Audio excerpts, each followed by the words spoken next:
Confidence नसतो, आत्मविश्वास नसतो, त्यांच्यामुळे ते त्या स्टेजवर येण्यासाठी काय घाबरतात.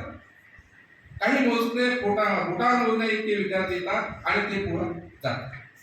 इथे सरसकट प्रत्येकामध्ये काही ना काही गुण आहे, कौशल्य आहे आणि त्या कौशल्यावर आधारित त्याला खाद्य दिलं गेलं पाहिजे. खाद्य म्हणजेच काय, त्याला साधन दिल्या गेली पाहिजे त्याच्या कौशल्यानुसार.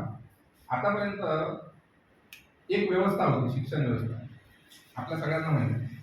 आणि या शिक्षण व्यवस्थेला विद्यार्थ्यांना सामोरे म्हणजे विद्यार्थी त्या व्यवस्थेच्या अवतीभोवती फिरत होता. बोर्ड आहे, अभ्यास मंडळ जो अभ्यासक्रम देईल त्या अभ्यासक्रमानुसार आपल्याला ते पुस्तकं, तो सिलेबस, ते डिग्री, ते पदवी, बरोबर, जसं ती व्यवस्था म्हणेल तसं.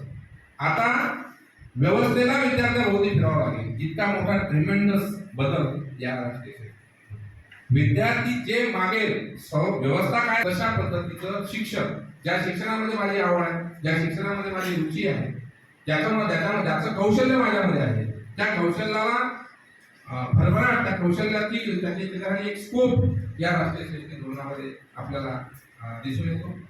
तर पहिलं जे धोरण म्हणजे शालेय शिक्षण होतं आपलं 10+2+3 ते बदललेलं आहे. त्याच्यामध्ये